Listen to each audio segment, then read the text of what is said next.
파타니파타 불결한 음식에 대한 부처님의 견해, 부처님의 견해 해가지고 요거를 좀 참고로 한번 해보시면서 불교 음식학을 보시면 좀 더 도움이 되지 않을까 싶어요.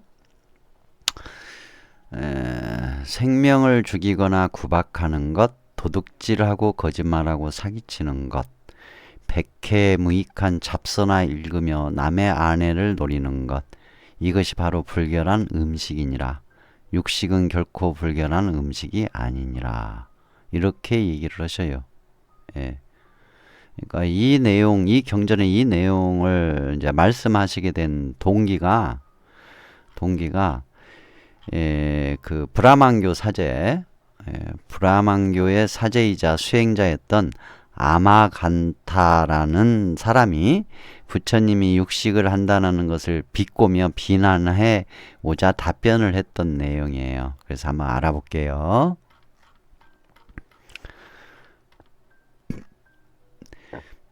그래서 생명을 죽이거나 구박하는 것, 도둑질하고 거짓말하고 사기치는 것, 백해무익한 잡서나 읽으며 남의 아내를 노리는 것, 이것이 바로 불결한 음식이니라. 육식은 결코 불결한 음식이 아니니라. 두 번째, 이 세상에서 욕망을 절제하지 않고 기름진 음식 맛을 탐내며, 요게 굉장히 중요해요. 음식 맛을 탐내며, 음식 맛을 탐내며, 이 세상에서 욕망을 절제하지 않고 기름진 음식 맛을 탐내며 사악한 삶을 사는 자, 허무한 주장을 하고 옳지 않는 행동을 하는 저 완고한 사람, 이것이 바로 불결한 음식이니라. 육식은 결코 불결한 음식이 아니니라.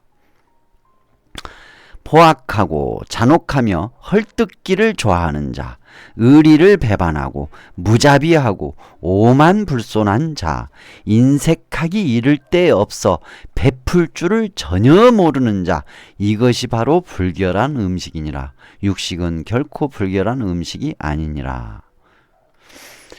성내기를 좋아하고 교만하며 고집이 센 자, 반항심과 질투가 많고 거짓말을 잘하는 사람, 불량한 무리들과 어울리는 저 한심한 자, 이것이 바로 불결한 음식이니라. 육식은 결코 불결한 음식이 아니니라. 그 성질이 간악하여 빌린 돌을 떼어먹거나 밀고를 하는 자, 법정에서 거짓 증언을 하며 정의를 가장하여 온갖 사악한 짓을 일삼는 인간 쓰레기, 이것이 바로 불결한 음식이니라. 육식은 결코 불결한 음식이 아니니라. 살아있는 생명을 함부로 죽이며 남의 것을 빼앗고 짓밟는 자, 그 성질이 광폭하고 무례한 사람, 이것이 바로 불결한 음식이니라. 육식은 결코 불결한 음식이 아니니라.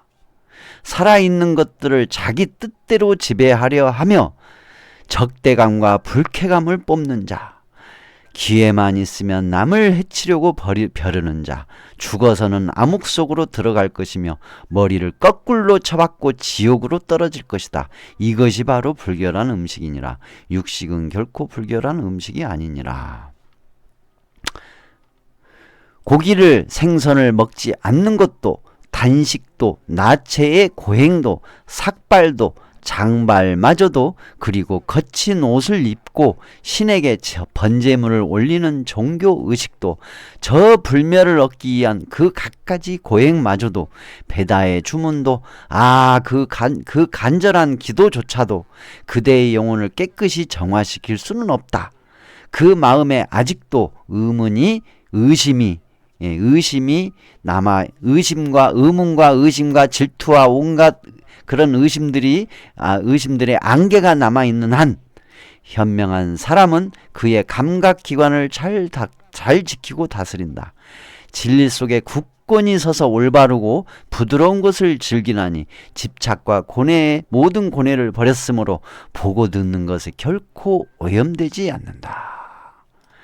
이런 식으로 부처님께서 이 가르침을 되풀이해서 베다의 주문에 통달했던 아마간다 브라만 수행자에게 사제에게 가르침을 계속 펼쳤다고 해요. 그래서 이 아마간다는 비로소 부처님의 가르침을 완전히 이해하게 되었다고 합니다. 그리고 나중에 그는 불결한 음식에 대한 잘못된 견해를 버리고 그것 어떤 것에도 구애받지 않게 되었다. 즉 고정관념 속에 빠져들지 않았다 이 얘기죠. 구애받지 않게 되어서 그리고 부처님의 제자가 되어 따랐다. 부처님의 제자가 되어서 따랐다고 한다라는 내용이 있어요. 이게 이제 수타니파타라는 경전에 나옵니다.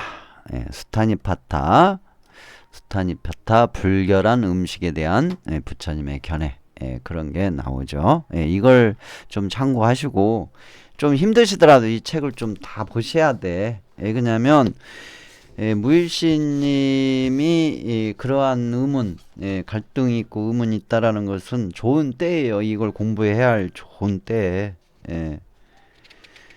여기 보면 막 구질구질해요. 내용들이 참 추접시라 어떻게 보면은 막 구질구질하고 이런 것까지 시시콜콜 계율로 만들어야 했나. 이런 것까지 막 그렇게 근데 중요한 것은 이제 예를 들어서 105페이지 내용을 보면 두타행에 대한 내용이 나와요.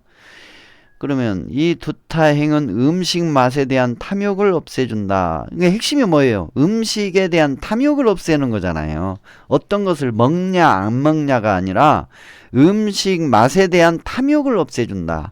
이 두타행은 과도한 바람을 그만두게 해준다. 그러니까 음식 맛에 대한 탐욕을 없애주고 그러니까 음식 맛에 대한 탐욕을 없애는 게 중요하다 이 얘기예요. 그 다음에 더 줬으면 더 잘 줬으면 하는 바램 그런 것이 없어지게 하는 거다. 목적이 그거예요.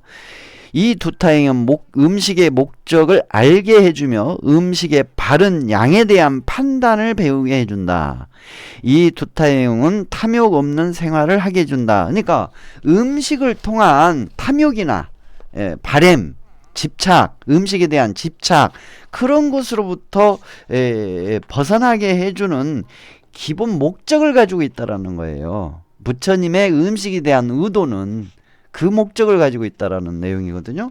그러니까 제가 이 책을 읽으면서 너무너무 감사했어요. 사실 이 책을 쓰신 분께. 왜냐하면 다 부처님의 의중을 알아볼 수 있는 것이 막 나와요. 보면 데라카타의 920송 그러니까 94페이지 보면은 데라카타 923송 음식에 대한 탐욕을 가지고 있지 않고 먹는 것에 만족을 하는 비구의 음식에 대한 태도를 이제 나타내는 내용이 있거든요.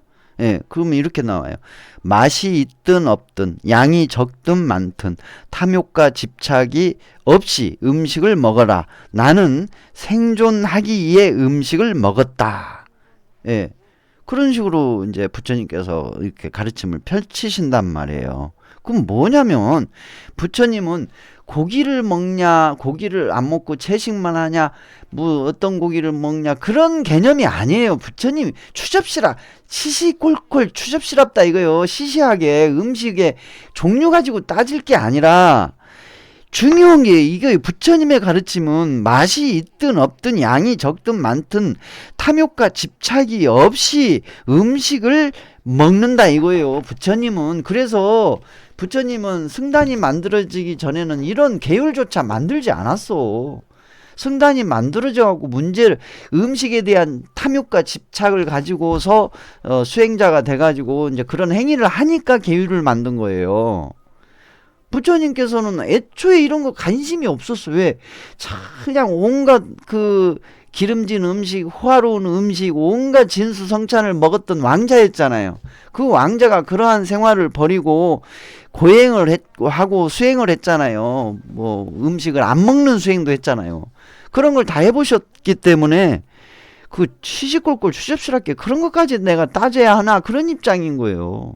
그저 목숨을 유지하기 위한 예, 탐욕 없고 집착 없는 입장에서 음식을 대했던 것이죠. 그러한 부처님의 의중을 우리는 놓치면 안 돼요. 이건 먹어도 되고 저건 먹으면 안 되고 그렇게 차별 군별 막 하면서 막 거기에 막 이 경직된 사고 방식을 가지고서 해가지고 추잡스러운 그건 따질 것도 안 되는 거. 그거는 진짜 해당 사항도 없는 거예요. 어찌 보면. 그래서 이 수타니파타 불교라는 음식에 대한 부처님의 견해도 참고를 하시고 이 내용 하나하나를 정말 저는 그래요. 하나하나를 좀 잘 보신다면 큰 도움이 되는 것 같아요. 큰 도움이 돼요. 진짜 이 불교 음식학 이 내용 보면 부처님의 참 그 깊은 뜻을 다 느낄 수가 있어요. 예, 다 느낄 수가 있어. 그래서 좀 힘드시라도 좀 보시면 좋겠어요. 뭐 아주 막 그 부처님께 또 다니시면서 브라만 수행자들이나 자인화교 수행자들라든가 아비지카 수행자들하고 막 그 따져들고 해가지고 또 그걸 또 설명하는 것도 있고 나중에 이제 뒤에 가면 251페이지쯤 가면 마늘에 대한 내용도 나와요. 마늘, 오신채, 마늘, 마늘에 대한 내용이 나온단 말이에요. 그래서 이 마늘에 대한 내용 보면 되게 웃겨요. 오, 이렇게 해서 마늘을 못 먹겠구나. 부처님 당시에 마늘을 못 먹게 한 내용이 나와요. 아, 참. 그래요. 아무튼 좀 힘드시더라도 좀 이게 한번 보세요. 보시는 게 혼란스럽지가 않고 딱 자리가 잡히시니까 이왕에 책 구우셨으니까 한번 보시기 바랍니다. 힘드시더라도. 그래요. 수타이파타의 불견한 음식에 대한 부처님의 견해 이 부분 참고해 보시면 더 도움이 되실 거예요.